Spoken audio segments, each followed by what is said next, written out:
Pleasure for me today to welcome all of you to this webinar. I'm Catherine, currently the research head at Maritime Research Center. It is my privilege to welcome you all to this webinar on marine spatial planning through indigenous innovation and the live demonstration of Shipping Radiated Noise tool, which has been developed by NirDhwani Technologies. I'm also thrilled to share that this is the first of the series of webinars we have planned to demonstrate the innovation aspects of UDA technologies by NDT. At the heart of today's discussions lies an urgent and pressing issue, the alarming rise in underwater radiated noise due to increasing maritime traffic, particularly in the Indian Ocean, one of the world's busiest trade corridors. In the past century, the proliferation of commercial shipping has led to a significant surge in underwater noise levels, disrupting marine ecosystems and threatening biodiversity. Studies indicate that low frequency ocean noise has increased by approximately 3 decibels per decade since the industrial era, with large cargo vessels generating about 180 to 190 decibels. This disruption impacts marine species who are reliant on acoustic signals for communication, navigation, and survival. For coastal communities and fisheries, this translates into tangible economic consequences with declining fish stocks and ecosystem imbalances.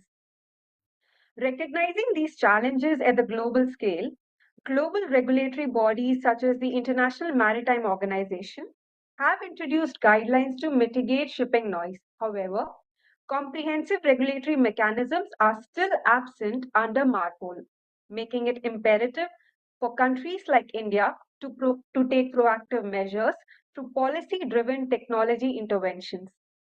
For example, the energy efficiency existing ship index EEXI, which came into force in 2023, has offered an indirect pathway to noise reduction, but a more integrated approach is still needed. So now this brings us to the role of marine spatial planning, a strategic tool for sustainable ocean governance. Effective MSP integrates environmental conservation with economic activities by leveraging policy interventions, technology interventions, and capacity building. I'm excited today to announce that MRC, along with NDT, have also been developing a comprehensive handbook on marine spatial planning, which is tailored especially for tropical waters. So, in this context, policies ensure sustainable use of marine resources. Technologies like shipping radiated noise tool and other automated monitoring systems provide real-time data for better decision making. And capacity building, which involves training, collaboration, and infrastructure development to equip stakeholders with the necessary tools and skills, all come together to make a comprehensive marine spatial planning. Together, these elements ensure responsible utilization of marine resources, balancing conservation with economic growth. So, with this background, the shipping radiated noise tool that we will explore today exemplifies how indigenous AI driven technologies and solutions can enhance our ability to monitor and mitigate underwater radiated noise in real time by leveraging aspects such as predictive analytics, machine learning, and computational modeling.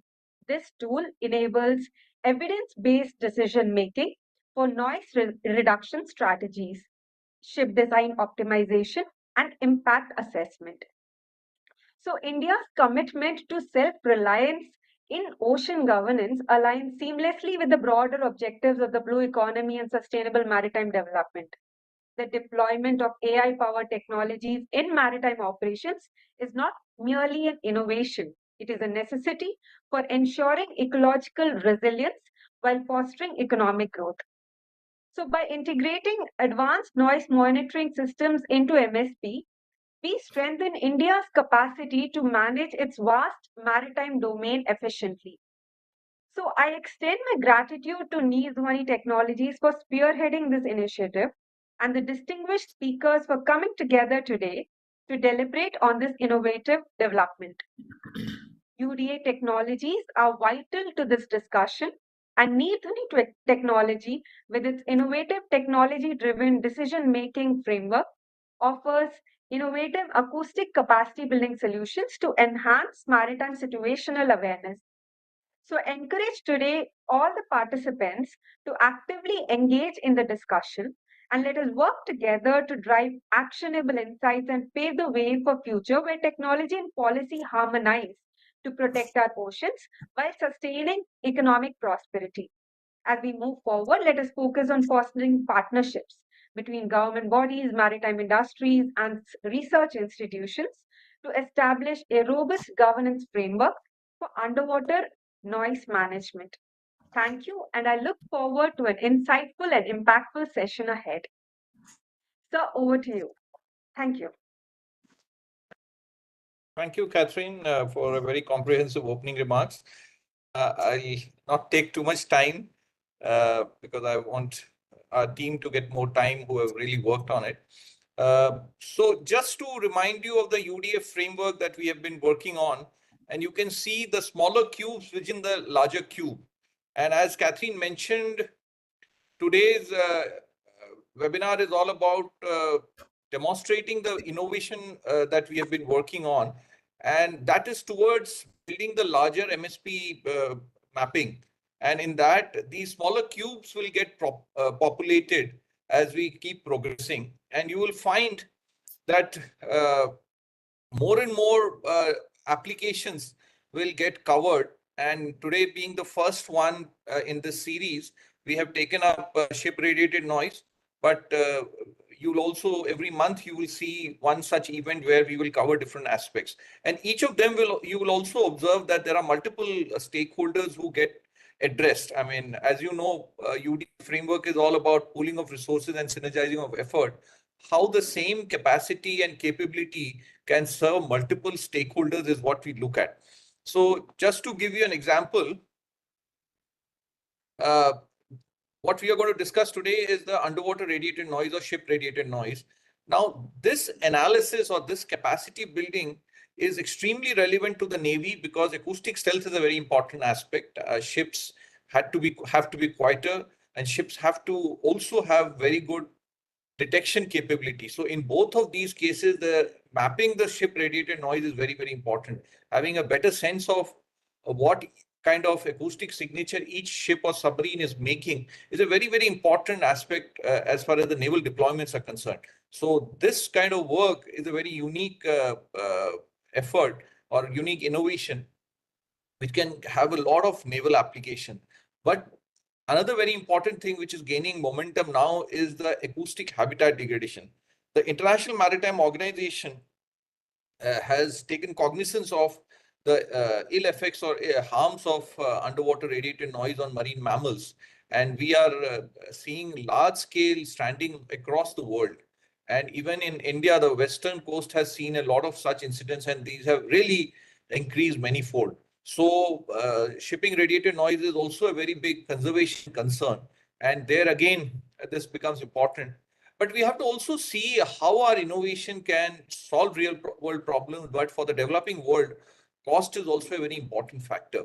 And then, of course, finally, on the ground, it's the ship designers and the ship builders who have to get the right kind of inputs to minimize the noise due to shipping. So there again, the digital tool will be very, very important. My colleague Sridhar, who leading this project, will be talking more on it. Similarly, you can see sediment management will be one of the topics going forward. I will not talk more on this. Now, the problem is that when we talk about the Indian EEZ, we are talking about 3.7 million square kilometers. How do we generate an MSP or marine special planning for such a big area is a very big concern. And the global south cannot deploy so many sensors to collect the data. So here the modeling and simulation becomes a very important aspect. My colleague Sridhar will and his team will dwell more on this. But here again, this important part is that mapping the tropical condition or the source path receiver model is very important, where our team has done some very unique work. Now, having done the modeling and simulation, important aspect is the field validation. Here again, To see, to understand, and to share becomes a very important thing. To see is the sensor and the platform. So we have to deploy, but what will happen is through this modeling and simulation approach, we will minimize the deployment of sensors, which will substantially minimize the cost of such. I mean, these are called, I didn't talk about it, the shallow water acoustic measurement for the field validation. So cost effectiveness is a very important aspect, and processing. The kind of modeling we have done now, we can map the entire tropical waters of the Indian Ocean or even the Indo-Pacific with a lot of data which is available above water, like a lot of satellite data and various AIS data. So all that will be covered in our presentation today. And how to share is very important, because it has to be a user-friendly and real-time presentation of the actionable information. And every user, whether it is a policymaker, whether it's a stakeholder, or somebody on the ground who is deployed for taking action, they need very specific customized information. So how do we make it more customized is something we need to look at. And one important aspect is the manpower. I mean, in India, we have, or in this part of the world, I mean, the Indian subcontinent itself is 1/4 or the 25% of the global population. So meaningful engagement is another very important aspect. So there are three categories of manpower that will be required. I mean, high-end data analyst is one aspect. The second is domain knowledge. Once that data comes in, we need multidisciplinary experts to analyze that data, even including for policy, as Catherine mentioned, it will require people with liberal arts background also, or law background. And the third one, which I feel is the most important, is the field deployment specialist. Here, the local community becomes very important. Today, in the name of development, the local population or the indigenous coastal community becomes the biggest victim. Why can we not integrate them into this whole digital transformation process? So field deployment can be better done or best done by these local coastal and riverine communities. So a little bit of skilling for them, and how we can, and they can in fact bring in a lot of traditional knowledge. I mean, dealing with the waterfront, I don't think anybody other than them can tell us how to go about it. So I think my colleague will talk about, this is that AI-driven modeling and simulation approach that we have used. So I'll not spend much time. So this is the marine spatial planning that we call, which is nothing but a spatio-temporal mapping. And this map is temporally also updated very quickly. Those details will be covered, and you can see spatially we get a, so this can be a very good decision-making tool, as Catherine mentioned, for the policymaker, how to contain. I mean, here we are not out to say that you stop shipping, but we can definitely, in certain ecologically sensitive period, we can definitely divert from certain sensitive areas. I mean, IMO does have a concept called PSSC, particularly sensitive sea area, PSSA. So their shipping is banned because of certain ecological situation. So, but that can be realistically done only if you have data like this. So how to do it, and there are certain seasonal issues also which can be so it can be far more precisely managed. So this is the larger marine spatial planning. So I'll not take too much time. So I hand over to Sridhar to take it forward. Thank you so much. Thank you very much, sir.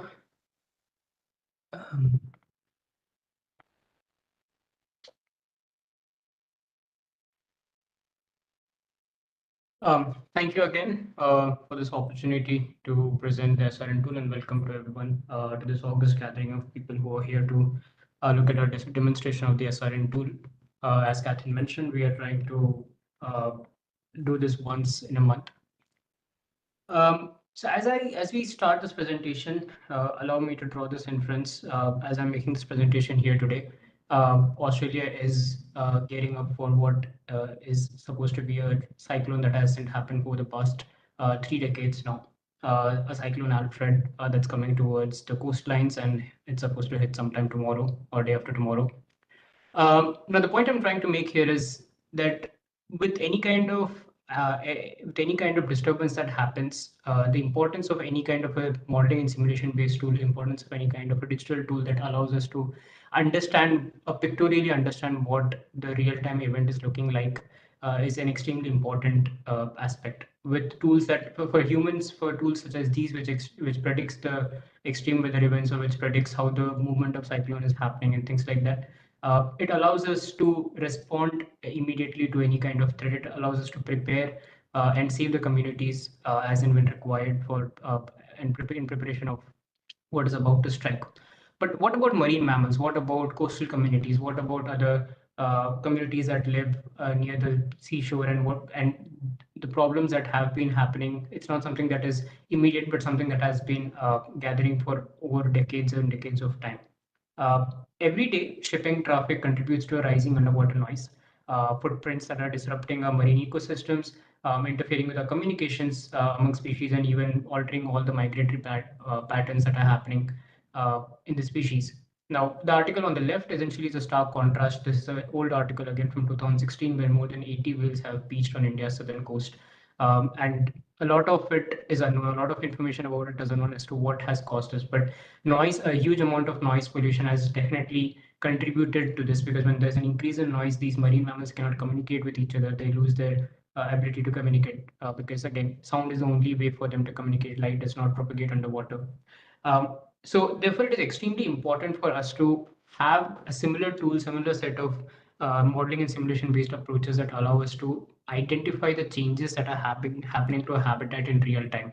And the shipping noise, the low frequency, the shipping noise is predominantly the most uh, the most impacting noise at a low frequency range of 100 hertz to 500 hertz, and that is the same frequency range in which the marine mammals communicate, in the same frequency range in which most of our equipments operate, and so on. So therefore, it's extremely important to understand what we are actually looking towards.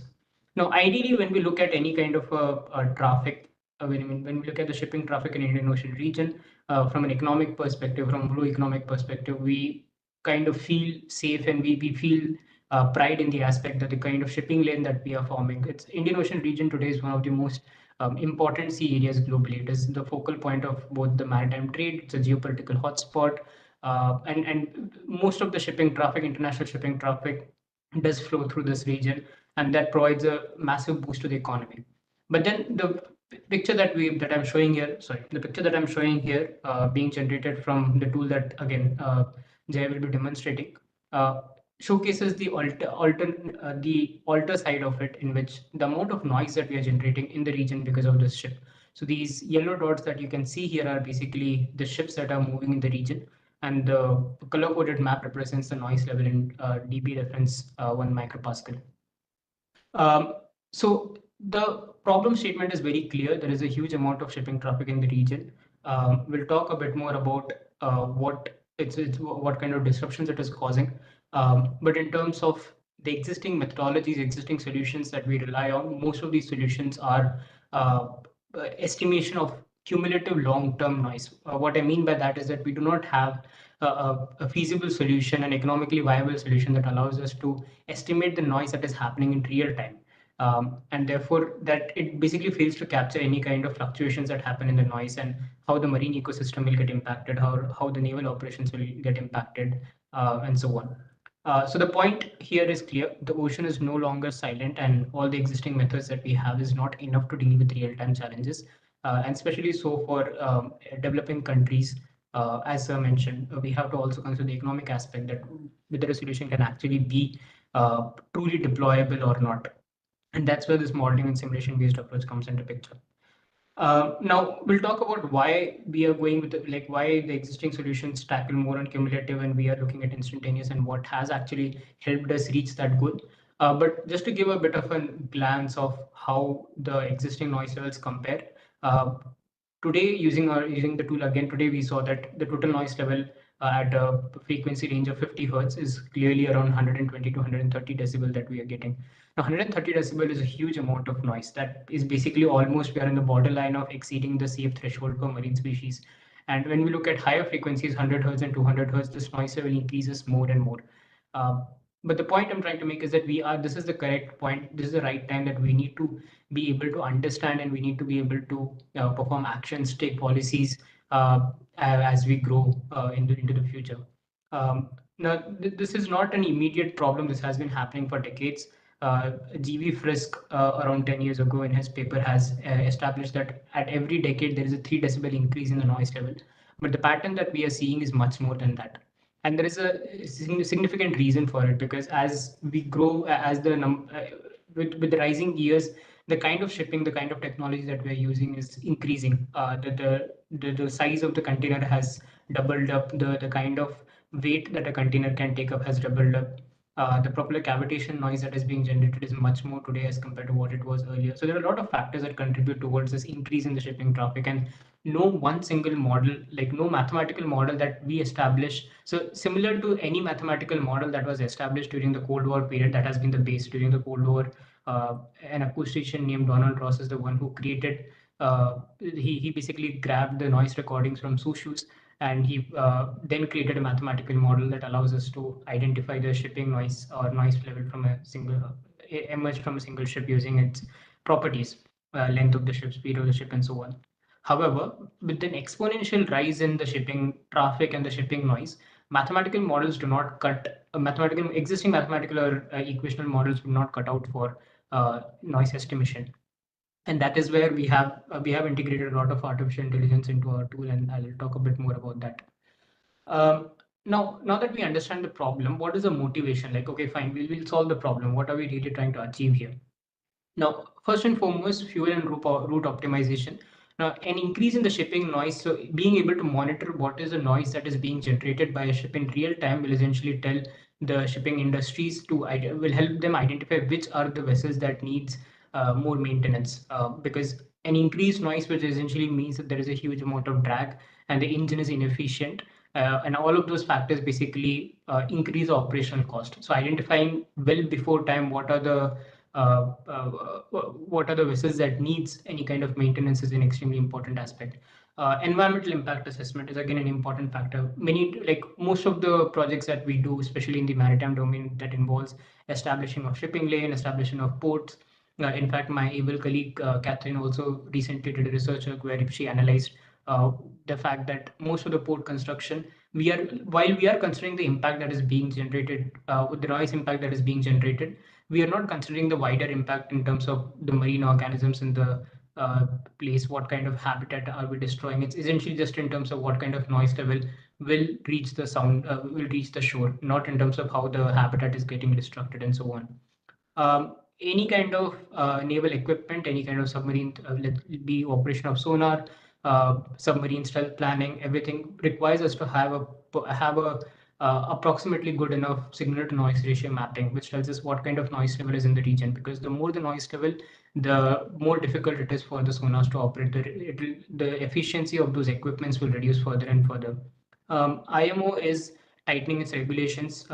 Now IMO has released a glow noise project that we are also participating in.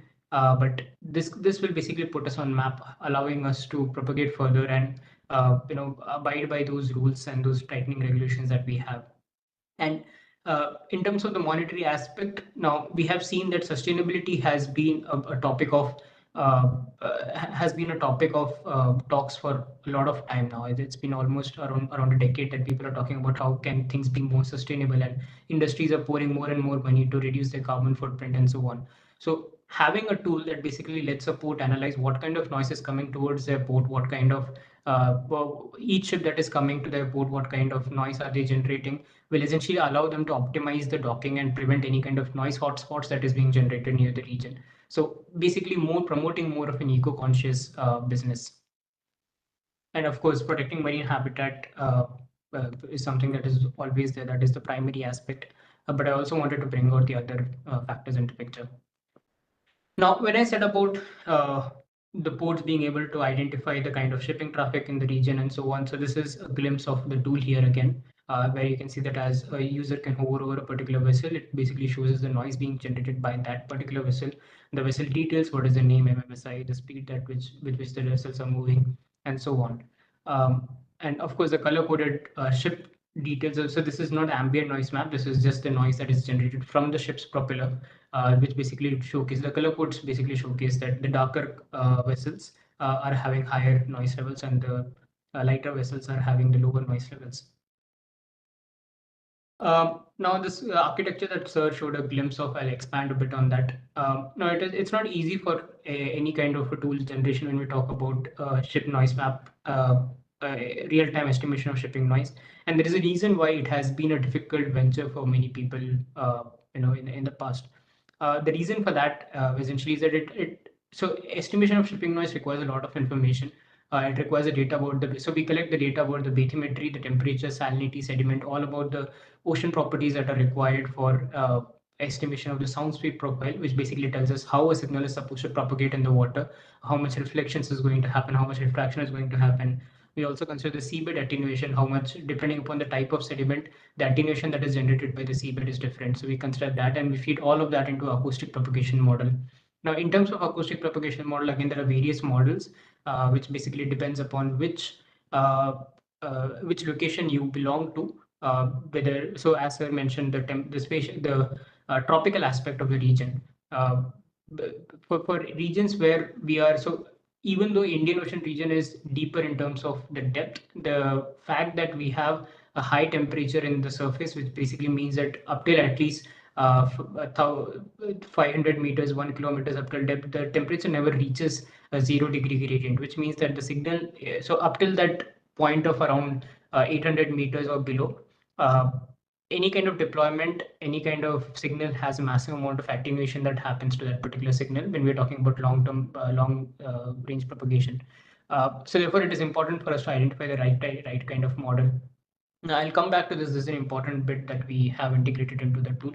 And we have not used, so PRAM model is a base model that we have used, but that is not what our tool is actually using. Now, in terms of AIs, again, we basically we created an API that talks to Spire and that essentially gathers real-time AIS data, much like what marine traffic or any other kind of tool provides. It gathers real-time AIS data, what is happening in that current spot. And then, of course, we have a lot of error detection and correction that happen in that particular data, some pre-processing. And then we use the most advanced model, which is a Wittiken model for estimating the noise that is being generated from the ship. So when I say Vatican model, what's actually happening here is that, so as I mentioned earlier in the Cold War period, Donald Ross created a model using length and the speed of the ship. What we are doing now is that we have divided the sound into 3 different profiles, and depending upon the speed with which the ship is moving, if it is moving below the propeller cavitation threshold, then we consider the engine noise that is being generated by the ship. So again, we need engine parameters of the ship, the number of engines, the block coefficient, and so on. And then if it is moving at an increased pace, which is exceeding the propeller cavitation inception speed, so that essentially means that the noise that is generated by the propeller is basically overtaking the overall noise of the ship, and therefore then we calculate the noise of the propeller of the ship. So we have a model that basically differentiates between the two and identifies the noise being generated by the ship, and all of that is what is being fed into our noise map. Now, as we move forward, now the tool that we have generated, again, we always talk about to see, to understand, and to share. It is extremely important for us to have any kind of tool that is deployable in multiple devices so that it is much more usable and it is much more user friendly. Creating a tool that basically needs to be running on a user's high computation machine wouldn't really be, again, a viable solution. So we wanted a solution which allows us to run it on cloud so that as a user, you just have to select a region, you have to drag a region for which you're interested in obtaining the noise map for, and the tool will essentially provide you the noise map for the region. And all the computation, everything happens on the cloud, which basically means that the data gets stored, it gets cached so that it can be fed on multiple instances. We have a historical data that we record if you want to go back and identify or you want to perform some analysis on there. Um, and again, based upon where you are at, what device you're using, we support a plethora of devices, both the large breakpoints, computers, as well as handheld devices such as mobile and tablets. Now, no, so as I move forward towards the features, there are two key components that has basically helped us achieve the kind of performance that we are gathering for. The first feature is H3 indexing. This is a technology that is developed by Uber. So what that essentially means is that we use hexagonal spatial geospatial mapping for mapping purposes. Now this is different from any kind of a grid-like system that we usually have. because it essentially means that there is a standardized global coverage that we have. So to give an example, a hexagon having a certain unique ID is the same across any kind of place in the earth. So it doesn't matter if I map it in my tool or some other tool. If I just go to an Uber's let's say interface and see what is the ID for that particular hexagon, it is the same. So the point I'm trying to make is that standardized approach allows us to expand. So right now this tool is centric to just the Indian Ocean region, but then we are planning to expand a bit more on that as well. So a hexagonal approach allows us to expand. Now, hexagons have an increased spatial resolution, which means that it allows for fine-grained modeling and noise distribution across the ocean. Um, because of the fact that these hexagons are pre-computed, we don't really have to go about identifying which grid the noise is coming from, and all the noise propagation and everything we are able to directly map to each of the single hexagons and therefore perform the mapping. Now, in terms of the last key feature, again, as I mentioned, we have integration with multiple vessel systems, marine traffic data elastic spire. So we have the capability of automatically ingestion of AIS data. So all these external vendors we can support. And at the same time, if for some reason we feel that the user feels that they need to upload an AIS data manually and they don't want to use an automatic AIS data for any kind of operation, let's say a naval operation mechanism a naval group wants to upload their own AIS data, we have the feasibility for that as well. Now, let me help you. Let me try to backtrack a bit in terms of coming back to the whole ship noise generate mapping aspect. Now, not going into too much amount of details, just to quickly showcase the methodology about it, or basically tell about the methodology about it. So what we have done to estimate the noise that is generated in the region is that we have divided the whole region into small grids. Those grids are basically being formed by hexagons. And at the center of each grid is the receiver point. And from each receiver point, we basically calculate a radius of 200 kilometers. And any kind of ship that is falling within the 200-kilometer radius, we calculate the noise from the ship and what is the impact of the noise generated from the ship on that particular receiver point. And with the 200 kilometers, because 200 kilometers is like no noise and no signal strength in Indian Ocean region goes beyond the 200 kilometers of range. And therefore, that's the range that we have considered.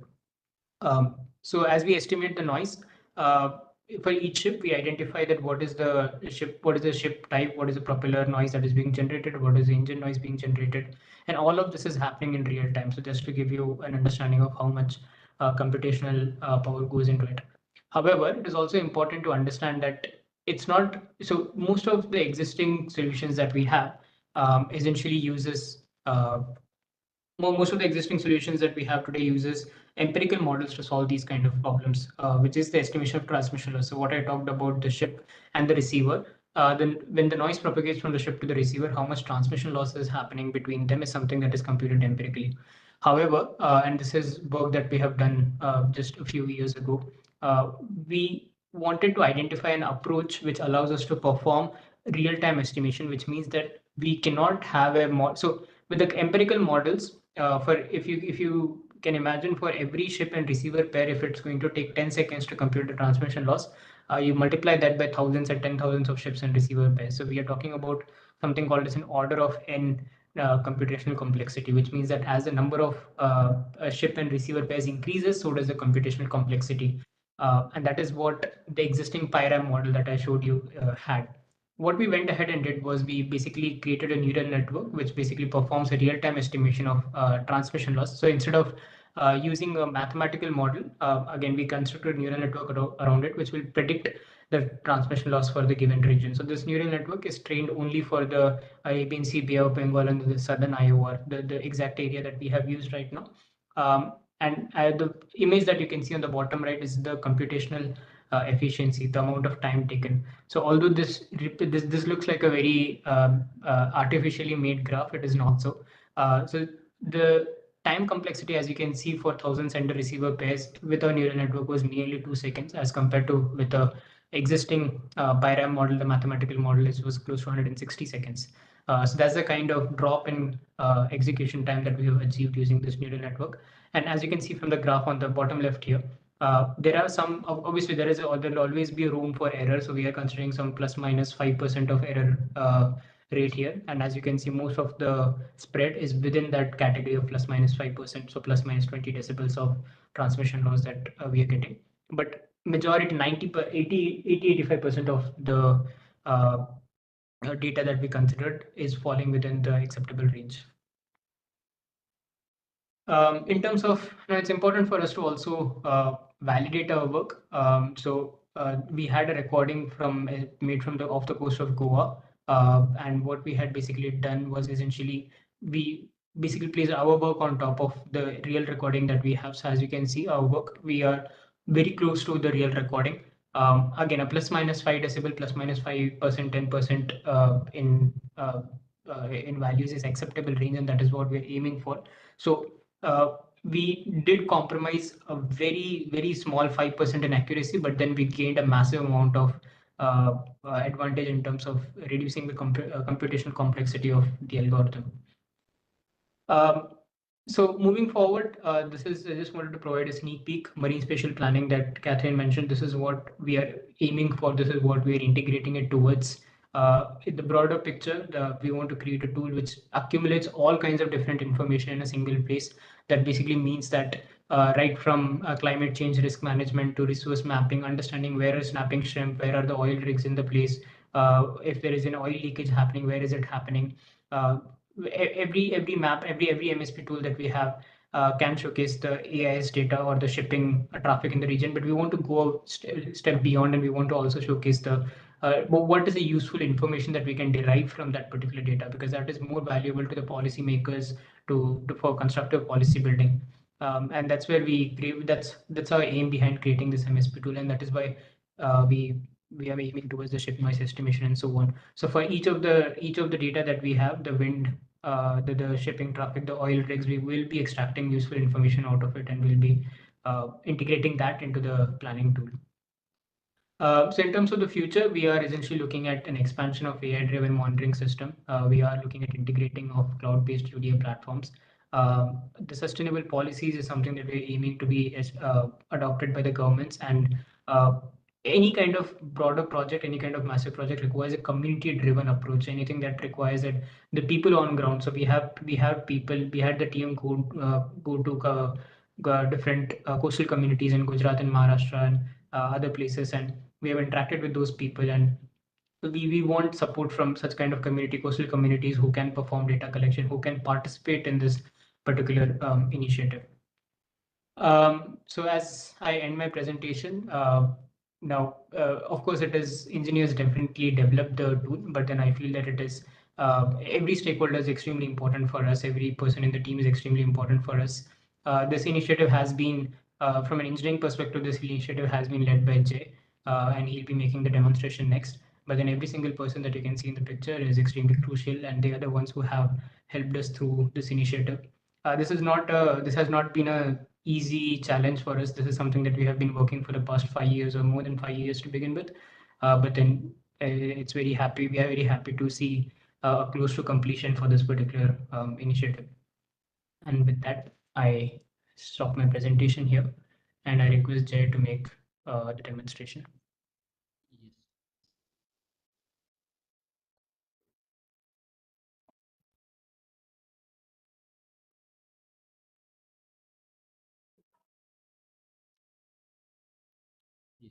My name is Jay Pinzarkar, and I'm working here as a lead for this project as considering the software development part. So basically, this is how the user interface of the shipping radiated tool will look like. Basically, tool is divided into two components, majorly in instantaneous noise mapping and cumulative noise mapping. So at the top right corner, you can see that you can toggle between those two components. So first, we will go ahead with the instantaneous noise mapping.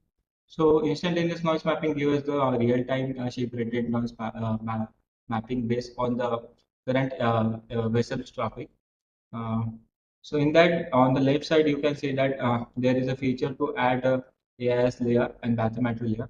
So when we add the AIS layer, so current vessel traffic will be popping up, and if you can select the vessels, each ship vessels details will be popping up with the ship noise at the source level.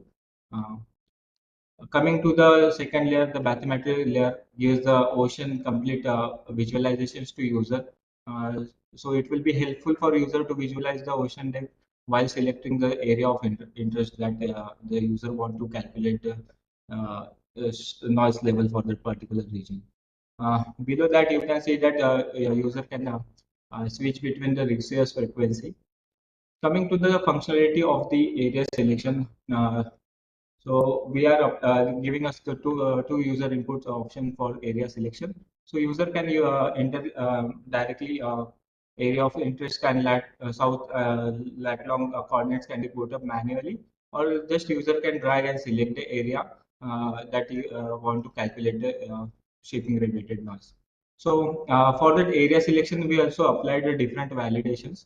So while selecting the area, for example, like if a user selected the on land, so there is a restriction on selection on land. So that's the kind of validation is also applied for the area selection. And coming to the area selection calculation part, so area selection functionality gives the if for example I am selecting the region right now in the depths of the ocean. So accordingly, what is the available by considering the mathematic data of this area, it is giving us the depth arrays of values that can be select as a receiver's depth option. So that is the available depth right now. I select the more depth in the ocean, so you can select that the say to the up to the around 3,000 meters.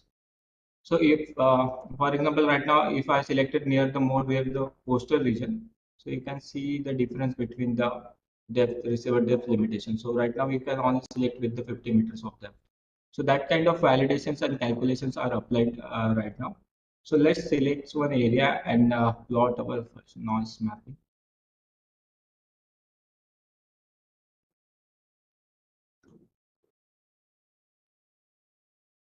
So after selecting the area, as Sridhar sir also mentioned in the presentation that the H3 indices that we are using. So for the H3 indices lying in the area that is passing through the backend for the calculation, and after clicking on generating, it will be started the calculation of each for the each receiver point. So each H3 indices will act as a one receiver point, and the 200 kilometers area within the 200 kilometers of radius, whatever the vessels are pounding out. So for each vessel, it is calculating the transmission loss. So the transmission loss considering the different factors like what is the mathematical part or what is the reflection of the sound, what is this absorption due to the sediment. So that factor it is considering.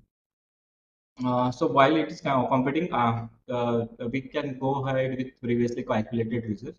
So I am established different case scenarios that will showcase you the tool's capability and the accuracy of the tool. So first, I am selected the region in the low dense area, vessel traffic area. So you can right now see the diverse spectrum of the noise. The area, the ship far near to this area is giving this the noise range from the 90 decibels to 101 decibels, and the ship is far from this area is giving us the noise ranging from the 10 dB to 30 decibels. In terms of the second case of mediumly dense traffic zone, so you can see that the tool is calculating right now the results is between the 90 decibels to 120 decibels. But right now you can see the accuracy of the interpolation that we have done.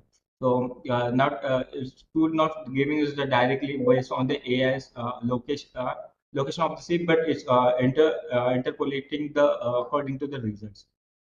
The third case, I select the scenario of a very high dense area. So right now, as I mentioned, for each receiver points is calculating, and right now for each receiver, the 200 kilometer radius, in high density area, the ships found for each receiver is around 2,000 to 3,000 vessels, number of vessels. And for such heavy computations, also tool has the use capability of the computations.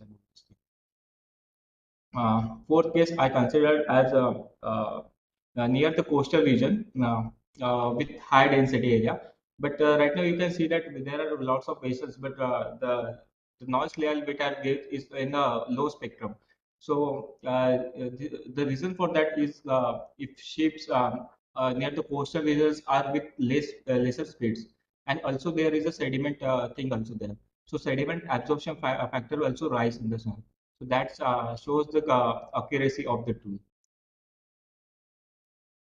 So it's still calculating. We can go ahead with the cumulative noise mapping thing.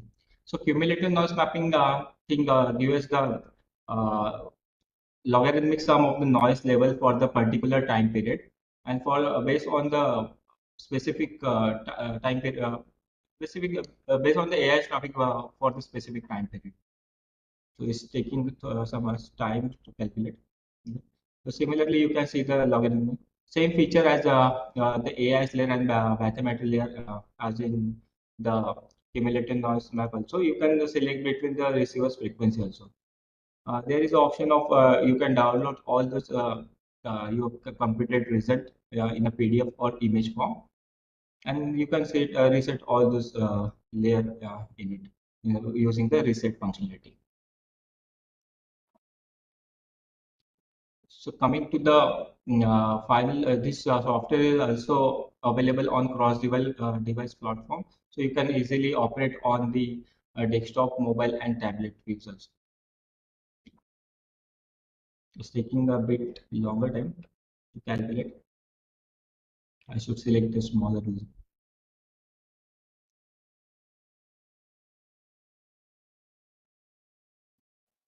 So you can see that for each indices is going through the loop and calculating the transmission loss, considering all those factors. Yes, you can see the results right now. That the real time thing right now we are calculated. Yes, that's all from us. Thank you.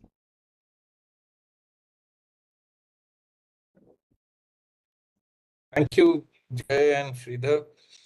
I think all of you can see that each and every code has been hand coded by the team, and Sridhar has been doing this for almost 7 to 8 years now. And in the last 3, 4 years, our team has expanded. But I would like to say that this is a single-handed effort of Sridhar right from the beginning. And as he mentioned that it keeps evolving, and there is so much more that one can keep just adding. I mean, so many more applications can be put on that. I mean, I have few of my naval seniors here. Even for deployment, we can provide a tool like this.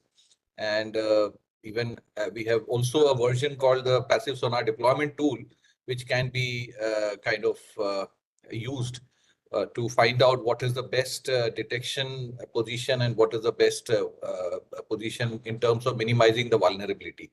So there are various applications, I mean, both from military as well as non-military. And as we said that every month, this is an innovation series. There are multiple aspects of the marine spatial planning we are trying to populate, and they have worked on various dimensions.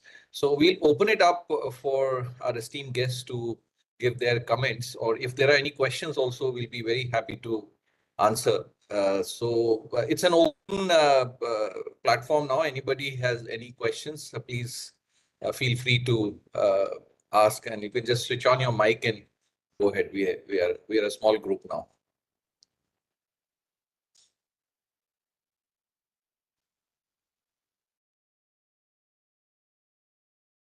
If there are no questions from the audience, then I would request our esteemed panelists who we have requested to join.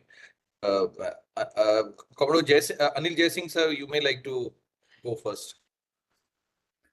Thank you very much, Arnab. It's been really fascinating. I think you guys are doing some path-breaking work in the underwater domain awareness space in the country. And I'm always fascinated by the innovative sort of steps you all have been taking with your team. And my congratulations to MRC and to the complete team, including yourself. I've been seeing you grow from when you were, just starting out, and you achieved tremendous amount of success, and you really path-breaking success in this field. And I congratulate you for that. I hope you continue this, because this is probably a pocket of excellence that is very unique in this country at the moment. I'll just have a few comments, but I'll start off from Sridhar's last sentence of his presentation, where he said that this tool is not just about measuring sound. In the current maritime environment, it's about a lot more than measuring sound. It is going to shape, it could be used effectively to shape the geopolitics of the region, if I may take it to a different level altogether. And I will talk more as a practitioner than a scientist, because as a former submariner, I understand the importance of underwater sound and how it determines everything, because that is the only way of measuring anything underwater is sound waves. You don't have the electromagnetic spectrum, you have nothing else. And the sound waves are so susceptible to the vagaries of the hydrographic domain or the ocean domain that there is no generalization that can be done. Sound velocity can change in the same area 4 times a day. We've done it in submarines. We measure sound velocity almost every 4 hours, just because we know there will be changes. They're dependent on temperature, salinity, pressure, and all the other things, that sedimentation, etc., and all the other things that came out in the presentation. So I think this tool is extremely effective. I just wanted to one question. How are you monitoring each and every ship in this very dense shipping environment? Are you using AIS data to sort of correlate platform noise to a particular ship, or what is the means? And once you do that, and you find that there are ships which are polluting the environment beyond acceptable or permissible limits, how do you plan to then convey this to the concerned authorities?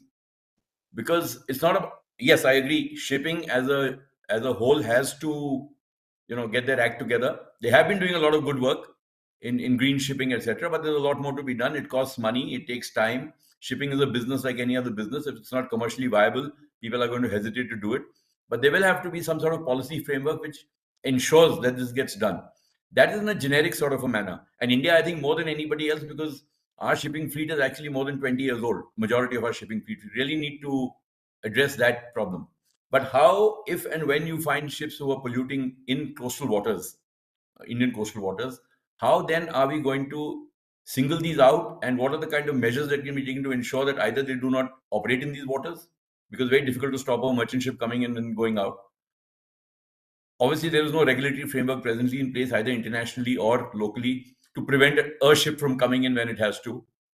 And this will get more and more important, because as you know, particularly in India's case, let me talk about India and the Indo-Pacific. The Indo-Pacific is now the center of gravity of global geopolitics and global geoeconomics. 65% of the global GDP is generated in the Indo-Pacific. Already 100,000 ships more than 100,000 ships are transiting the Indian Ocean. India has a pivotal position. It's right in the center of the Indian Ocean. A large percentage of these 100,000 ships pass close to Indian waters, whether within the Indian Ocean or transiting from the Atlantic to the Pacific and vice versa. The Malacca Strait, or we sit astride the Malacca Strait, 70,000 ships transit that narrow waterway. So it has a huge impact on the maritime domain or the maritime biosphere, or whichever way you want to put it, marine life, marine growth, everything. So, how and what is India going to do, and how are you as a research organization going to create scale up to a level where this can be done at a national level? And what sort of regulatory framework do you recommend should be introduced to ensure that these things happen? I mean, this is all very nice to say that we can do this and we can do that, but we've seen that it's very difficult. We are going to grow into a 5 trillion economy and a 10 trillion economy and a Viksit Bharat of $30 trillion economy. The exponential increase that we will have in the amount of trade and the amount of shipping that will go to and from Indian ports. We're getting deep sea ports are coming up, Vizhinjam, Vadhavan, Nicobars. And there are lots of environmental concerns being expressed about these ports coming up. So all these factors combined will need to have a very focused policy sort of framework. Now, I'm not getting into technical aspects of it. I'm just getting into policy framework. So when you develop a tool like this, which is going to be very effective in addressing this, what have you visualized as scaling this? I'm only talking right now of shipping. I'm not talking of underwater exploration. I'm not talking of things like that, or effect of sonars on fishing and etc., on whales and things like that, which have bothered people for many years. In fact, if you remember correctly, the US Navy had gotten some regulation about where and when a ship or submarine can transmit on its active sonars, because it was disturbing the whales and the other underwater mammals in the region. So those are the sort of issues which I would like to sort of just get some more inputs or some sort of more light on it, because I'm ignorant about these things as well. Climate change events, we know that it's very important that climate change events are understood in the right dimension, and we are able to predict these with more accuracy. We know they're going to become, extreme weather events are going to become more frequent. If you remember, the tsunami in 2004 took everyone by surprise. Most of us hadn't even heard of the word tsunami before that. Now, of course, a lot of mitigation measures have come into play, but still not enough to be able to predict well in advance that there is some disturbance happening, and the sort of acoustic pattern is changing. Is it going to lead to an extreme weather event? Can we have risk reduction, risk mitigation, etc.? So that is another very important application, as has come out in this. Blue economy initiatives, I don't need to elaborate on. Fishing, of course, is a major thing. What else? I've been jotting down quickly, a lot of things which came to my mind. And of course, I think the most important two things again, which I would like to highlight, or three things, is firstly, you were very right, capacity building. We cannot do this in isolation. No country can do this in isolation. MDA or UDA or even situational awareness in an area lost in the Indian Ocean is not possible by any one nation. So capacity building is very important. Most of the Indian Ocean region comprises the global south, who do not have the means to go in for expensive means and expensive technologies to understand this. They have to be integrated into a technology framework which they can understand, and they have the financial wherewithal to implement. Of course, with Indian support, because India is the Indo of the Indo-Pacific, as I've always maintained. So that's one part. So how are we going to highlight? How are we going to sort of bring this capacity building approach? How do we bring everybody on board and make them understand the importance of this? Second, of course, is we have to go beyond the Arabian Sea, the Bay of Bengal, and the Southern Indian Ocean, which is your present area of concentration. Third is, how are you interpreting this information and making it actionable for the policymakers or the person at sea or the regulatory sort of bodies at sea to ensure that these are implemented? That is also very important. And would this find acceptance in a larger framework of, let's say, in the multilateral frameworks, Indo-Pacific Oceans Initiative, IORA, IONS, because these are things that these are common to all. It's public goods we are talking about. We're talking about, it's like a non-traditional security threat in the maritime domain, actually, if you look at it. So how are we going to take the next step to bring it into a larger policy framework on maritime security in the region, whether it's through Quad or it's through IORA or it's through, like I said, the IPOI or East Asia Summit or whatever it may be? These are the things which I think the next step which you will have to focus on is this. I think it's a great initiative. And coming back to what I said in the beginning, how do you distinguish between, let's say you showed 3 areas on the map. Now there's a lot of fishing traffic between India and Sri Lanka. Fishing boats of all shapes, sizes, from mechanized trawlers to little boats with outboard engines. We've seen them all when we've operated at sea. Then you go towards the west coast of India. There are certain concentrated pockets of shipping. There are certain not so concentrated pockets of shipping. Shipping can be very different on different days.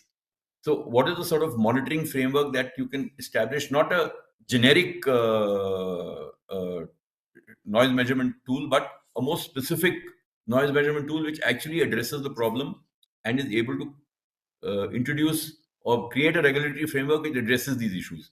So I'll just end at that, and maybe in the discussion some more questions will come up. But thank you very much. It's really been a fascinating presentation. I've learned a lot from this, and I think there's tremendous amount of potential in what you're doing. So please continue. I just want to tell your team, please continue this good work you guys are doing. It takes time for people like us to understand this. It takes time for policymakers to understand this. But I'm sure once they have, sky's the limit, or the depths of the sea are the limit, or whatever way you want to put it. Thank you very much. Thanks a lot for this presentation. Thank you, sir. Actually, I'm sorry I didn't introduce Commodore AJ Singh. Sir has been a submariner. He has commanded submarines, so he knows it very well, what it takes to deploy submarines. And he's been a senior naval commander. And most importantly, I mean, you can make out from the points he has made, he was India's naval attaché at London. So he understands geopolitics very well. So thank you so much for a very, very insightful comments that you made. And first, I will request Sridhar to answer a few questions, and then I'll on a larger. You have raised multiple points, so Sridhar, I would please request you to first answer a few of the technical points sir has made. You're right, sir. Thank you. And again, Anil sir, again, thank you for those questions. What you mentioned is extremely right. So I'll try to answer some of the questions. to the best of my capacity. To begin with, I'll humbly accept I'm not a geopolitical expert or a policy expert, so take it with a pinch of salt. That being said, coming to the first question that you mentioned, how we perform this computation, again, as I mentioned, it's basically the AI that has helped us reach this kind of a computational power. Before AI, as I mentioned, the computational requirement that is required to perform so much amount of basically identifying the ships. So again, like I won't go too much into depth. We have done a lot of pre-processing on the data. So whenever a data comes, we identify which ships are near to what point, and we basically we apply something called as an indexing for faster processing. So there are a lot of computational methods that we have applied, and that is what has created this project to be so complex, but at the same time also rewarding in that sense. So yes, but to cut it short, it has been definitely a lot of processing, pre-processing that we have done on the data, and the use of AI, specifically the neural network, that has allowed us to create such kind of a project. So a large part of the contribution definitely goes to the advent of AI and how the whole thing is moving towards communities moving towards applications of artificial intelligence. In terms of outreach, now I'll try to answer these questions from my perspective in terms of outreach. The first thing I would like to mention is that one, in terms of how to make people more aware. So before we actually go about solving a problem, I think, and I might be wrong, but currently in India, we have a problem of actually, we don't even know what the problem is to begin with. Like no one, like this is not a very widely accepted understanding of what, no one really knows that what noise level is in the region. No one understands. There are a lot of forums where people talk about it, but there's no pictorial representation that showcases such kind of data in real time, because unless we showcase that kind of information, so again this comes back to that to see, to understand, to share, a framework that we are devising, in the sense that sharing needs to be done in such a manner that people understand the importance of the situation, or like the color coded maps. Like if a simple example, the color coded maps, we specifically used those kind of colors ranging from blue to green to red, because then the user can visualize that what kind of criticality we are at currently. So yes, so in terms of making it more reachable, so this tool is more in terms of making people aware of the problem, making people identify that this kind of a problem exists. In terms of outreach, I can see that like many India is currently, as you might be rightly aware of, IMO is currently pursuing the Glow Noise project, and India is being part of that project, and MRC is also part of the team from India, which is representing India in this Glow Noise project, the wider initiative. And that is a very able forum for us. We have already displayed some aspects of this capability. There are tools there, but that is an able forum to make it more reachable to the wider audience. The second aspect is the coastal community. Our engineers, Shreya and Ayush, who are here, they've been to coastal community. They've been to the coastal community of Gujarat and Maharashtra and other places, as I mentioned, and they've interacted with these coastal people, fishermen per se, and they have rightly pointed out that like they understand that there is fluctuation in happening in the fishing. They understand that seasonal fluctuations are happening in the fishing. They understand that, and in some places they are able to find fishes, in other places they don't. But then there is nothing that tells them in real time that this is the reason why this is happening. An increased noise level will disperse the marine habitat in the region, and this kind of information is not, this real time information is not there in their hands, and that is the reason why again we made this in a very phone handheld device, so that because most of the coastal community, or the broader community for that matter, will not be sitting in a machine, sitting in a computer and looking at the data. They want something that is handheld, something that is accessible at an ease of time. And that is again an idea behind this, that we reach out to the common people, because unless and until the communities themselves raise a voice and say that this is causing a disturbance for us, policies, I might be wrong, but policies might not be something that would come up until this has been actually identified as an issue to begin with. So yes, I think those are the two major factors that I feel that are in terms of outreach. And of course, most of the port authorities. So when we went to Goa as part of a UDA summer school, we saw that the people who sit in the lighthouse, they basically look at a screen which showcases the AIS, which basically showcases what is the incoming traffic of vessels in the region. But imagine if they also have this information of what kind of noise level is being generated in that region. Correct. That is a huge power for them, because then that they can see visually that, oh, there's a container vessel that is moving at this kind of a speed and that's bringing a lot of noise into our shores. So again, it's more in terms of making people aware, but I believe that that is what will drive people into more like creating policies to solve the problem. So yeah, Can those are I my just conclusions. interject for a minute, because and it's my ignorance which is talking now. Yes, sir, please, Uh, sir. is there a possibility, and this is just I'm thinking aloud, of at some point in time, when this is more accepted worldwide and things like that, of having sensors on undersea cables, let's say, which are continuously monitoring the movement of shipping and et cetera, and being able to give this information. May not be in the next couple of years, but long term, something like that can be thought of. If sensors become cheaper, so then sure. I Yeah, of think course. It's all a matter of resources and money. At the end of the day, that's what counts. No doubt about it. Yeah. Yes, sir. Yes, sir. However, at that being mentioned, the primary focus for this tool has been the economic viability of it. The fact that you need to be able to see the data without that much amount of cost and infrastructure being put in. And that has been the primary approach, primary goal towards this. That is the reason why we are relying on satellite data, which provides a similar kind of information. Of Right. course, not with 100% accuracy, but again, it comes between that cost versus accuracy trade-off that we do here. And like from the analysis that we have done, uh, as I said, a plus minus 5-10% is the gap that we are seeing. Like as I showcased in our graph, the recording that Arnab sir did in Goa region versus what we have developed now. There's not much of a difference in terms of like there's a certain trade-off, but that is an acceptable trade-off, and we feel that Okay. that is what we are moving towards, more of an economically viable approach. And if you look at it from a policy perspective, I believe that this is enough in terms of the policy part, at least to begin with. Of course, I agree with you in the aspect that we need to make a lot of improvisations. No, Um, that's right. You're at the very, you're the research people. The scalability production will be done by someone else, obviously. But right. thank you. It's been a fascinating. For me, it's been a fascinating presentation. Thank you so much. Sir, I just wanted to add a couple of points. You made few policy aspects. Sir, in terms of policy, I mean, typically, global policy, regional policy, national policy, and even local policy. And you also know that there is phenomenal gap in all of them and, understanding and everything. So, firstly, as far as the innovation is concerned, 2019, in a very primitive form, we won a global innovation challenge, and I had visited. We were invited to France, Brest, and this was showcased. And that's when the European Union people, I mean, the Maritime head was there, and they said, "Have you gone to IMO?" So I had no clue, to be honest, that this could go to IMO. And they said, "We can take you to IMO." I mean, I also didn't know that individually you cannot go. It's a nation which is a member of IMO. So once I came back, I was lucky that, in a couple of months, I was in front of the shipping minister with the entire senior, the DG shipping to JS shipping and everybody.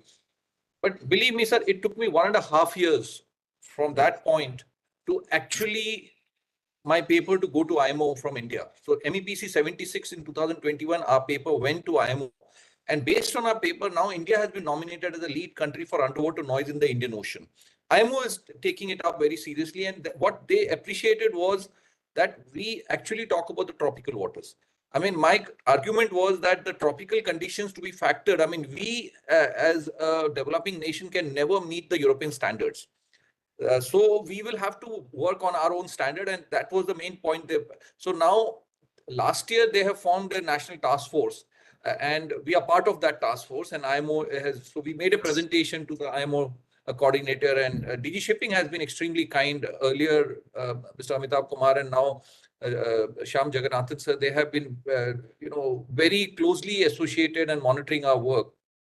This is also a major part of the green shipping initiative. Exactly. So all that, so we are in discussion, but you will also agree with me that in the government, things do take its own time, and that's one. So this is one aspect, but also one point which has to be highlighted, or you have also mentioned, is awareness of the policymaker, the importance of what we are talking. I mean, what Shida said. So what we have done is the Government of India has a platform called the Capacity Building Commission. I mean, in 2019, the Honorable Prime Minister set up this, and so they have taken 10 e-learning modules from us, and we are told that we are the top-rated domain-specific e-learning modules on that platform. So a lot of scientific community and a lot of people have gone through it, but this is part of the larger capacity building that we talk about. Okay. So in terms of global policy, UN has taken cognizance of this. There is discussion happening, and I'm hoping that this will probably see the light of the day. In terms of regional policy, sir, you are right. Quad and more than Quad, IORA and various other things. Now we have the chairmanship of IORA.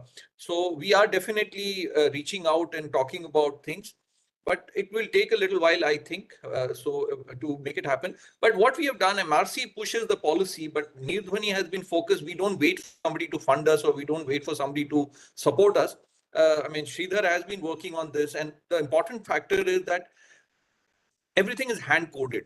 So while you as an operator or you as a submarine commander, if you tell me, Arnab, I don't like this, I want this, my team I can tell you on the go, they can change it to your requirement. And you can see that there are customized displays.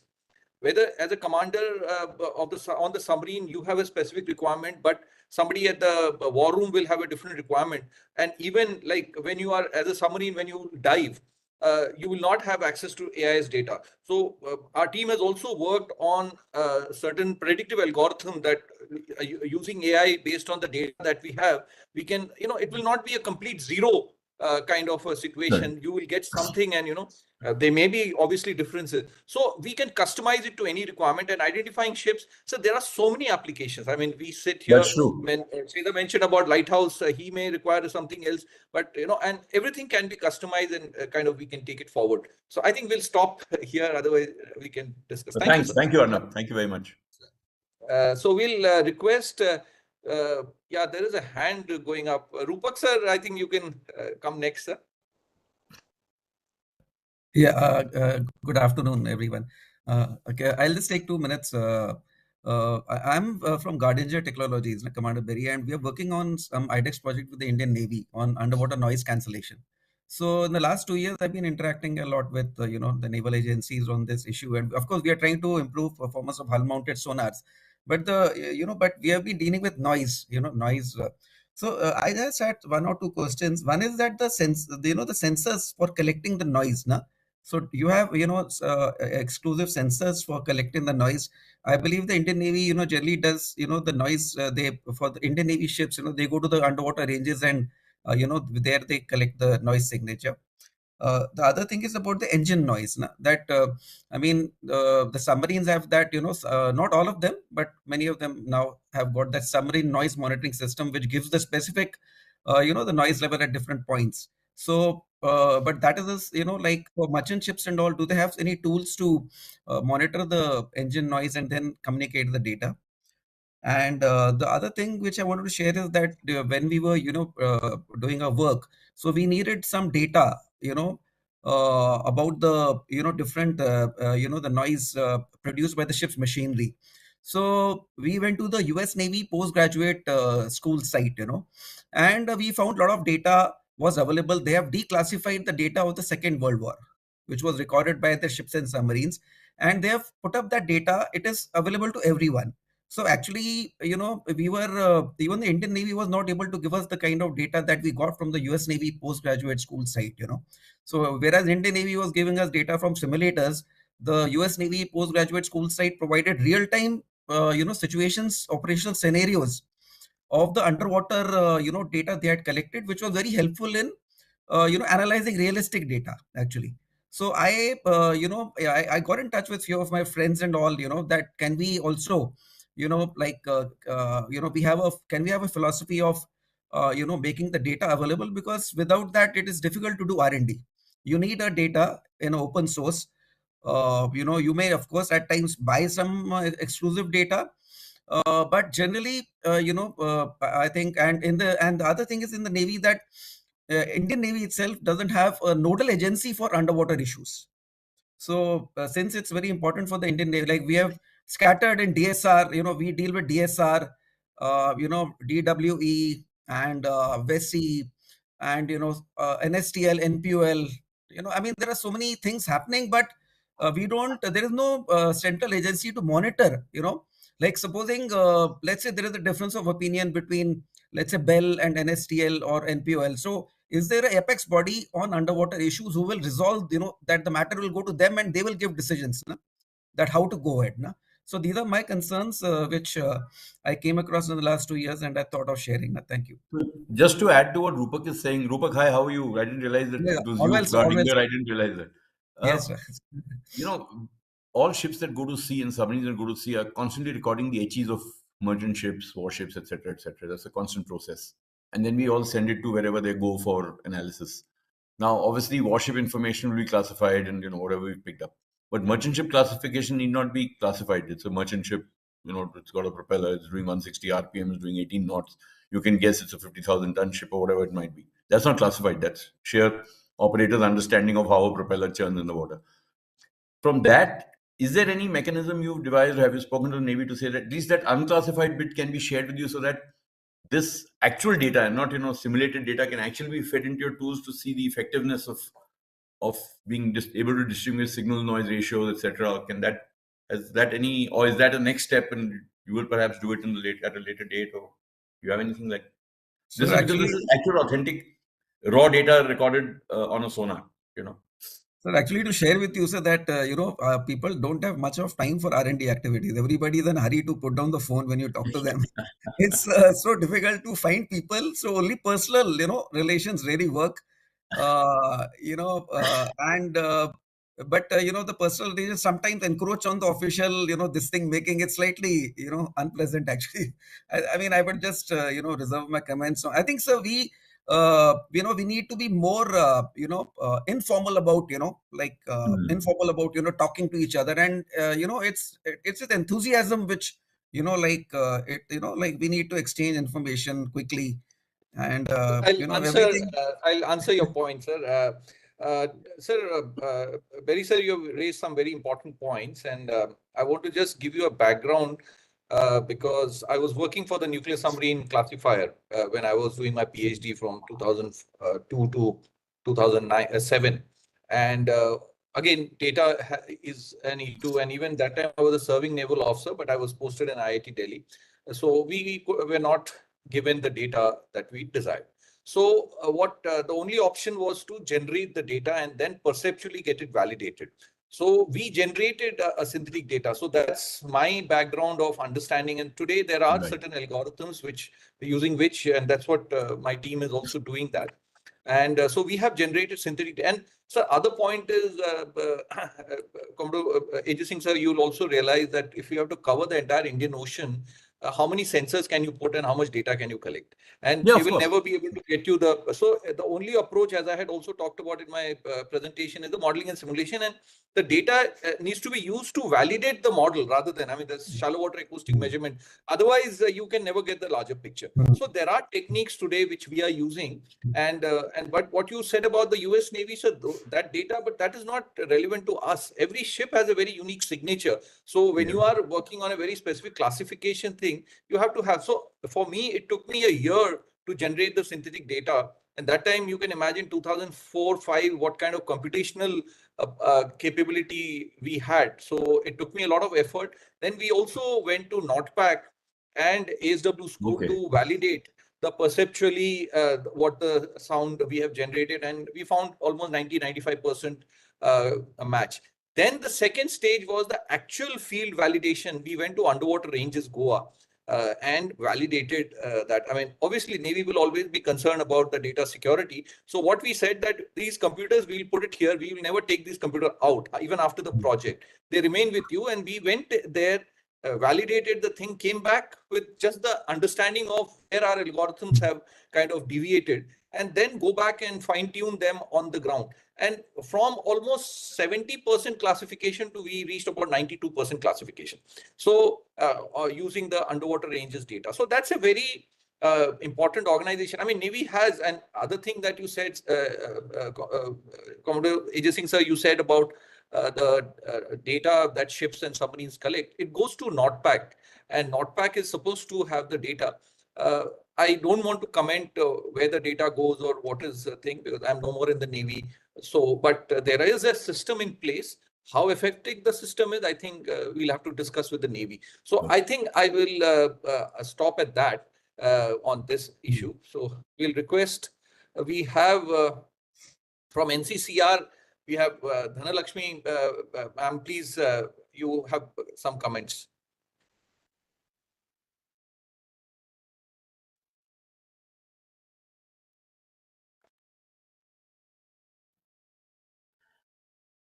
Dhanalakshmi ma'am, do you have any comments from NCCR? Or Sajimol sir is also here. Would you like to say something?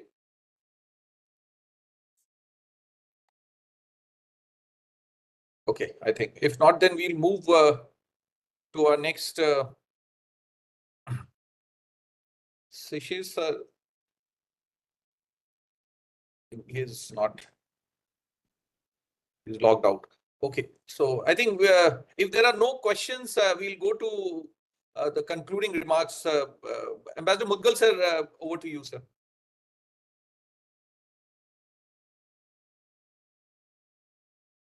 Thank you so much, Arnab. As always, a very fascinating presentations. Every time I listen to these presentations, I told you earlier also, in fact, my mind gets further loaded with the question how to finally utilize this information in achieving the goal. In fact, I heard the questions. I have been working on this. My interest in this started with my exposure to blue economy as part of the first task force on blue economy under FICCI, and then as part of steering committee on blue economy in the Prime Minister's Economic Advisory Council. I have been dealing with this now for almost 12, 13 years, but still, for me, it's very difficult to explain to my interlocutors what exactly needs to be done if we really mean blue, right? Everybody understands economy, but very few people understand why it's called blue. Yes. So today we discussed about acoustics kind of as a kind of a tool to understand the underwater domain awareness, but as part of the larger marine spatial plan, because this will form part of the large goal of marine spatial planning. We are looking at very, very extensive data sets. And I fully agree, whether the policymakers fully understand and appreciate this, not so far. It's a long journey, but why we have started this? Because as I said, today we talk about only acoustics, but we are worried, and not only we in India, but everywhere in the world over, we are worried that without the ocean health and sustainability, our future could be very uncertain. Yes, because in fact, the UNSC considers global warming as an existential threat. And without the ocean health, I simply have no hope of managing climatic stability. Now, ocean health, when I mention this data, we don't really understand what's there in the relationship of ocean behavior, climate change. The whole process happens underwater. We only see the consequences over water, but it happens underwater. Be it the physical, reactions, be it the chemical reactions, be it the biological reactions, then the consequences in terms of impact on the standard circulations underwater, which then play an important role in climate stabilization. Now, this is a very, very massive task. Why we have started doing it, in spite of the fact that very few people appreciate and understand this, because we may do it or we may not do it, the world is doing it. You see, I am aware how industrialized countries have worked on aspects now for many years. And I have absolutely no doubt when they have sufficient data and sufficient analysis, all these things will then breed into regulation which will come in the way of developing countries. Now, India, we say, we are a leader of global south. Like Arnab mentioned, this is a very, very expensive and technically heavy kind of approach. Now, developing countries have their own limitations, both in terms of investable money and the availability of technology. But fortunately, India is sitting somewhere in between, right? We are not we may not be so advanced as the industrialized countries, but we are not exactly comparable to the last in the queue. So we have those capabilities in niche areas. Our approach is that we sensitize the policymakers that better we prepare for this, more say we have when it comes to the international regulation. Now, this international regulation may relate to shipping. This international regulation may relate to the biodiversity. It may relate to many other factors. But at the end of the day, they impact economic activity. We have seen that. This is not the first time. We have seen that as part of the WTO negotiations, because we were not adequately prepared in the price for that regulation, because we were not part of the teams which were defining or designing the regulation. Now here, we seem to have some head start. If, as MRC is doing, I really appreciate MRC for this, because nobody else is doing it. Now, if we are able to kind of gather this data, analyze this data, and convert that into a demonstrable model and its application, I'm sure then the policymakers will understand that this could be done. Which means we don't have to fully depend on others for technology and the methodology. So that is the whole purpose. In fact, in the MRC booklet on which we are working, is going to spell out all the parameters of underwater domain awareness, not only acoustics, but as I say, acoustics, the biochemistry, the physiological features, and all that stuff. And when we combine this data, basically, as part of the MSP, we need to know how to avoid or mitigate intra-sectoral conflicts under the blue economy, number one, and then the conflict between the human activity and the ocean health. Now, unless these two things are handled, we would not know when we cross the red line in terms of ocean health. And once we cross the red line in terms of ocean health, I strongly believe that it is not a reversible process then. We all will have to pay very heavy price, right? And therefore, my hunch is that before we get close to the red lines, the international organizations will bring in very tough regulations sooner or later. And we will again land up paying the price of that regulation. One is this, that are we prepared to sit on the table, right? Or we stay out. As people say, if you're not on the table, you will be on the menu then. Yes? So I'm sure we don't want to be on the menu, we want to be on the table. Now, why would you be on the table if you don't have the basic competence in terms of understanding the underwater domain awareness?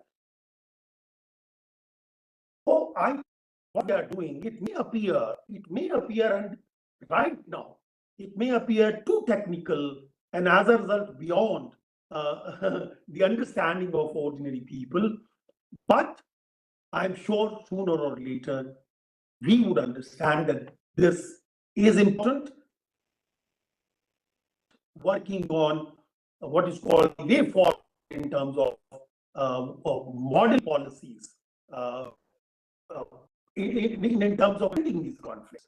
And once we, like for example, when we went to IMO, they understood the whole thing. Yes, and I'm sure when they see the competence, what you are doing, they naturally will call you in, because they also do not want to give the impression that the global south will be excluded from the negotiations. And for these international treaties, like say BBNJ, Now, BBNJ will put very, very strict regulations in terms of high sea operations. Now, if we don't have the basic understanding of the underwater domain awareness, then we are defenseless. We will be told that you are doing this and therefore you should pay this price, and we'll have no option. This is what, when I look at this, I look at this from this viewpoint, that we are building the blocks for understanding the process so that we are not finally at the receiving end of the regulation. Yes. One is its application so that we protect our interest in the high seas. The other is that we must be there when the international regulations come into force. We should have a voice there. And that's why a voice will depend on what kind of competence we have in terms of technology and in terms of data analysis and the solution. If we can't provide a solution, they will say, get out, right? So that is what my perception of the whole. And I'm very happy that at least somebody is doing it. Whenever I go for such conferences, I highlight the importance of comprehensive underwater domain awareness in the interest of designing at least the preliminary MSP processes. Because then we can tell the world, we know it, we have the capacity. And then we can also tell the global south, look, we are standing in between. We can hold hands on both sides.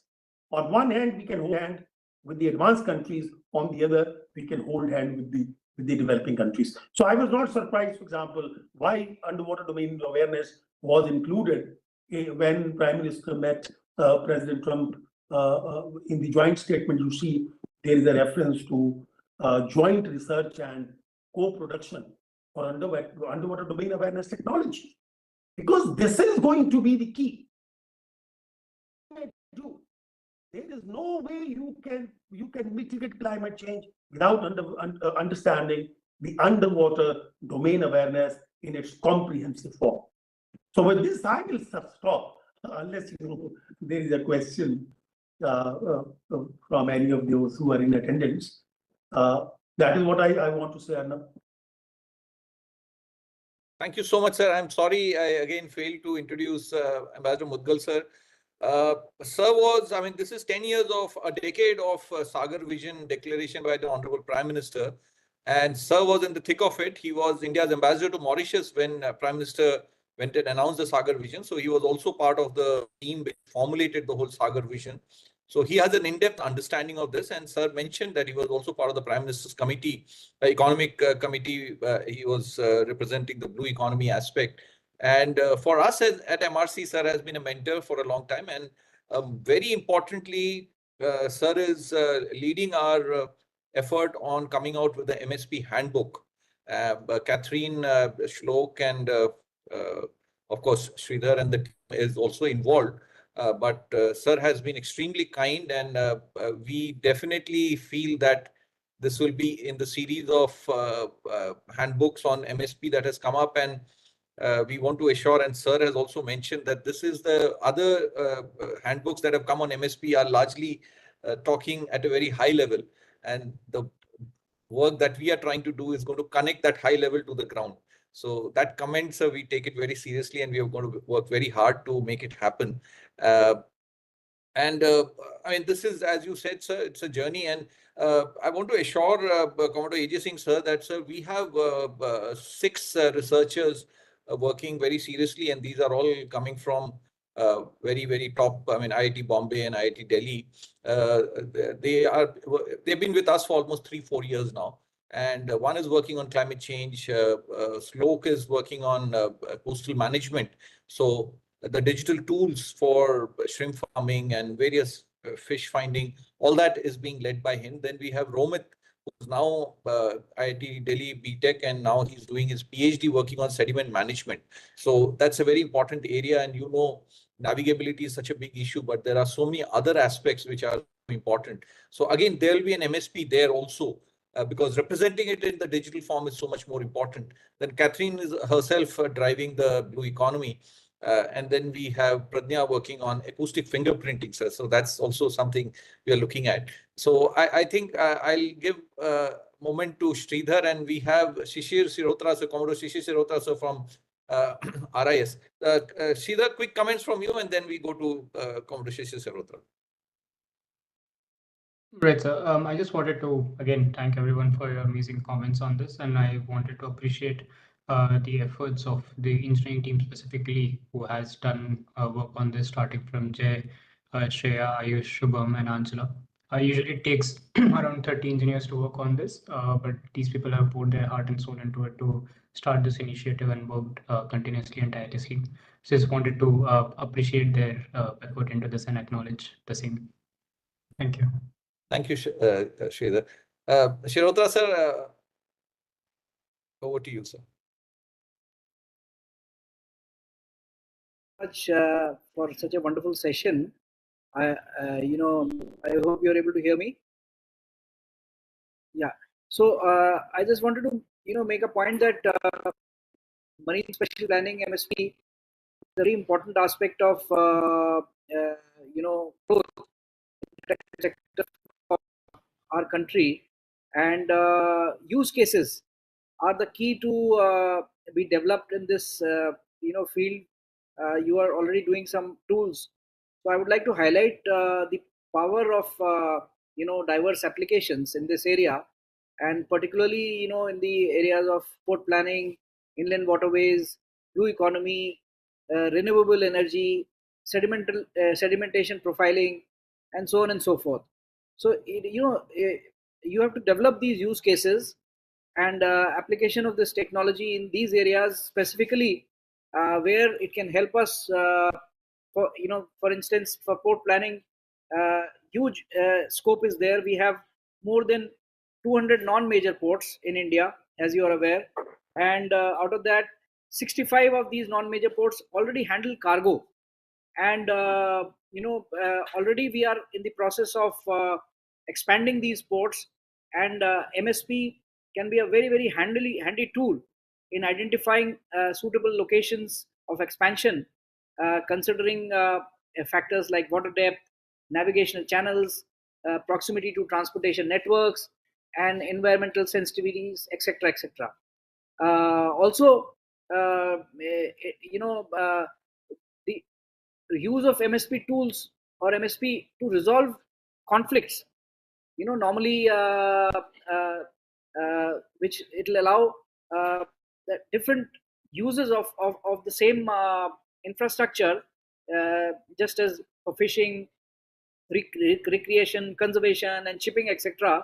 So MSP is a very very important tool. Now coming on to, inland waterways, again use cases are very very important, and you have to, this handbook enough, or developing this handbook is good, but you have to diversify and mention these use cases in a very very comprehensive manner.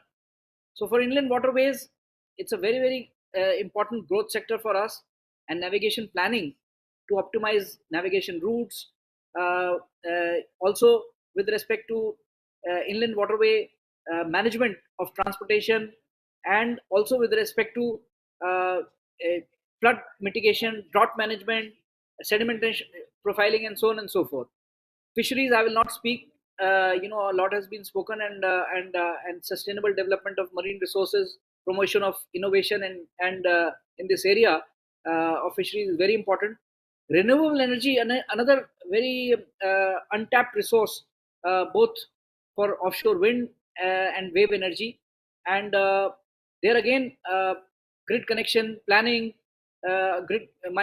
developing these microgrids, again a huge impact can be made by MSP. So again, you'll have to make these tools and use cases which will allow for the integration of the renewable energy into the infrastructure, existing infrastructure, whether it's for port or for inland waterways or for other related maritime clusters which are there. Fourth, most important is, you highlighted, and some of your researchers also mentioned about this sedimentation profiling, and it's a very very important tool for not only coastal erosion management, but also for planning the dredging operations, and also for preventing and predicting the sedimentation in the channels.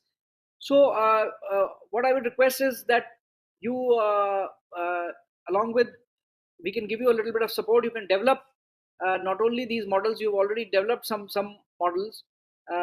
You can highlight the aspects of data acquisition, where you are talking about gathering the data from hydrographic sources or river discharge management measurements, and coastal erosion rate measurement and other meteorological related data, and then integration of this data and analysis with a kind of a spatial data overlay, which can help us not only uh, uh, take decision making or do decision making, but also help us in navigation safety, help us in dredging requirements, help us in preserving the water quality, and above all, the scenario planning. So all these use cases would be very, very important for your analysis and documentation in not only in this handbook which you are mentioning, but also for bringing the coastal economy, or the blue economy, realize its true potential. So technology is inseparable from technology. Without a socio-economic impact is no technology. Developing technology which does not have a socio-economic impact is just for research, basic research, and so on and so forth. So we have to graduate from this aspect of basic research and get into application areas where you identify these use cases and get on and with the impact assessment in the socio-economic realms and domains. So that's my request to you, and we are there to help you realize this potential. Thank you so much. Thank you so much, sir. I really appreciate your comments, and just wanted to highlight things. So today there was not enough time, so we could not go. So, and as we announced in the beginning, it's a series of monthly innovation meet. So in our second, we are covering coastal management. In the third, we are going to talk about the sediment management. And we would like to impress that we have conducted field experiments in Khadakwasla, and we have also generated data and done the impact assessment. And the second aspect is that we have now started working on the data fusion, because acoustic data is hard to get, but satellite data is far more easier, and how to use models to build using satellite data to build the underwater picture. So we have, I mean, last 2 years, we have also added that part, data fusion, so that the satellite data can be used to build an underwater picture. So I think we have multiple case studies to present, time permitting. We will, and this is a series which will carry forward. And there's a lot of documentation that we have done. I mean, now our two researchers are working on gap analysis and white paper. So the gap analysis covers a specific area, a specific application, and a specific stakeholder, and covers the real world data. Like suppose we take the Konkan coast, we talk about the sediment, coastal erosion, and with very specific inputs covered under people, economy, nature, how it impacts people. I mean, AJ sir had talked about climate change impact, but we bring it out in a very systematic manner. What are the economic impact, and what are the sustainability impact? And then in the white paper, we come out with what are the policy gaps, technology gaps, and capacity building gaps. So it is very comprehensive, and by the end of the year, we will have a compendium of 12 such things which are very specific, which will support real decision making in terms of kind of solving problems. So I think we'll end there. And if Mudgal sir or AJ sir has any final comments before we close.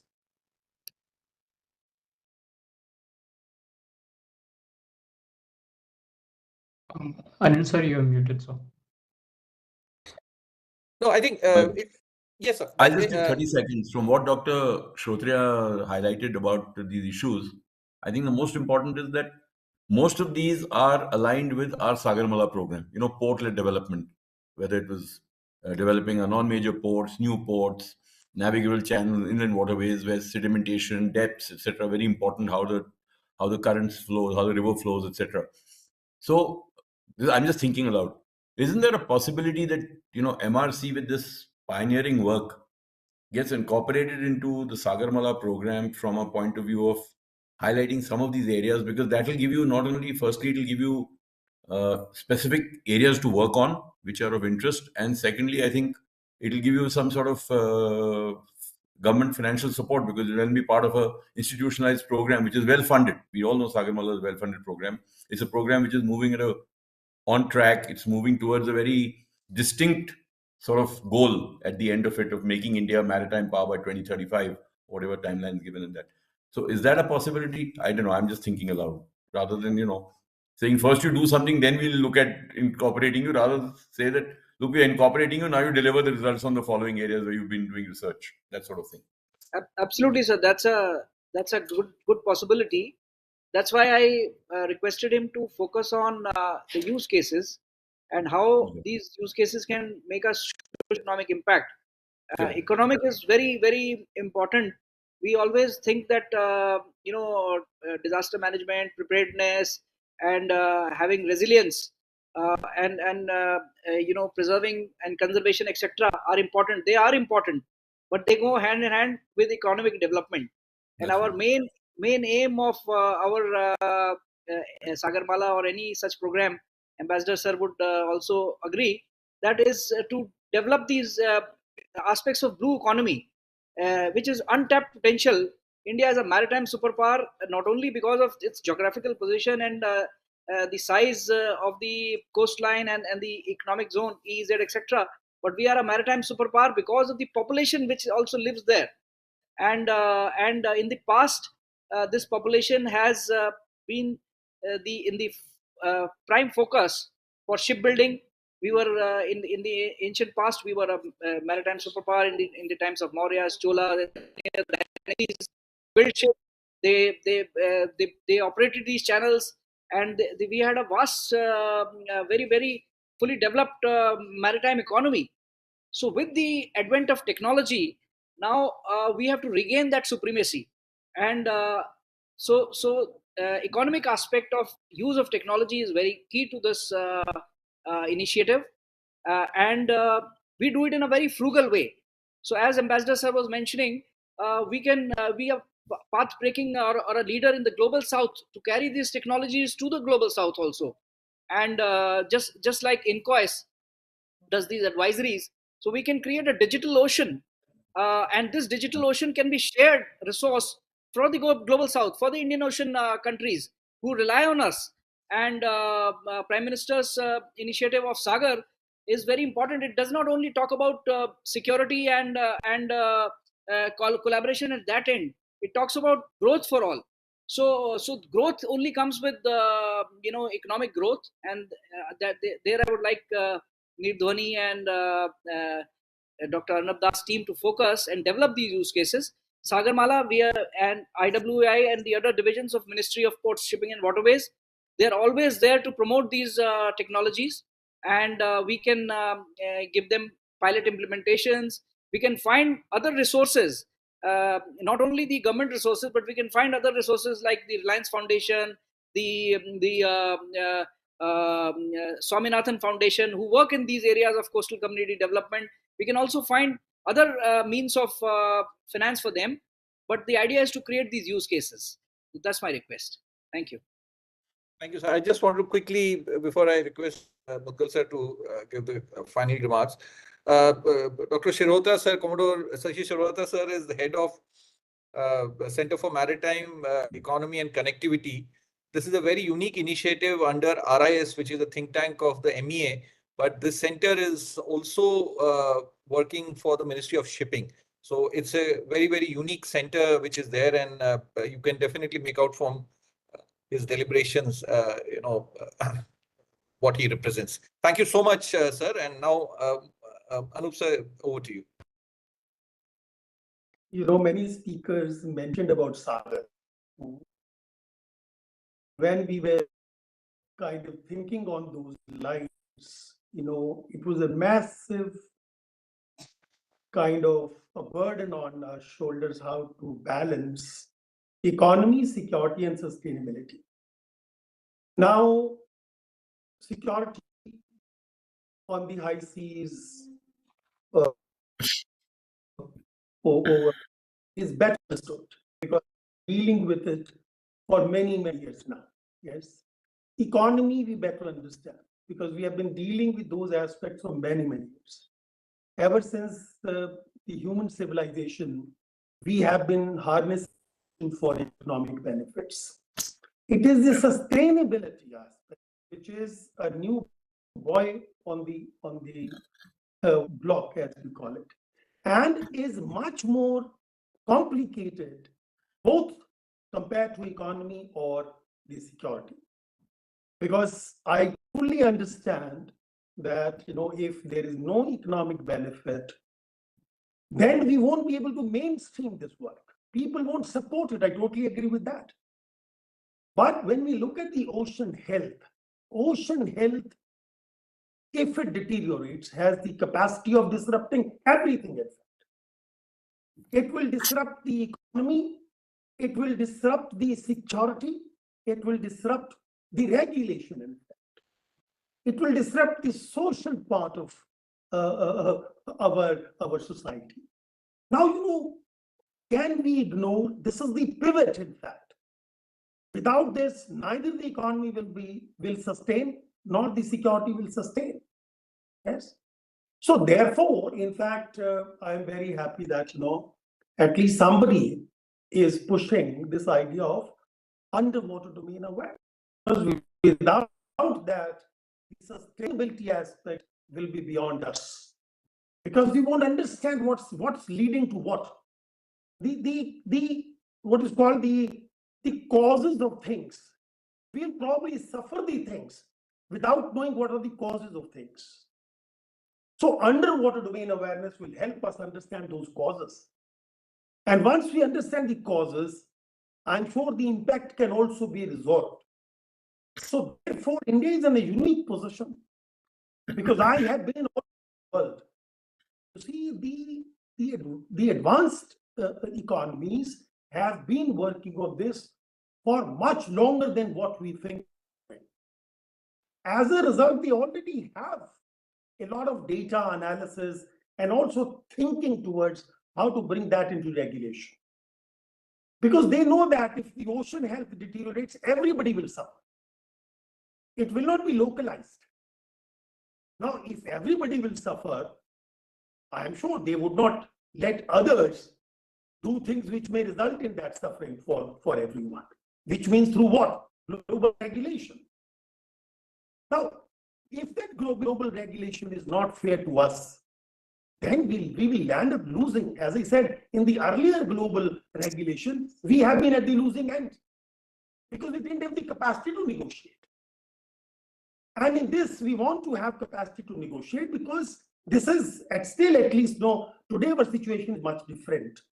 We can invest in capacity expansion. As a result, a much better understanding of the domain, and then go to the table and say, look, this is our view on regulation. So for example, European Union suddenly brought carbon tax. Oh, come on, for God's sake.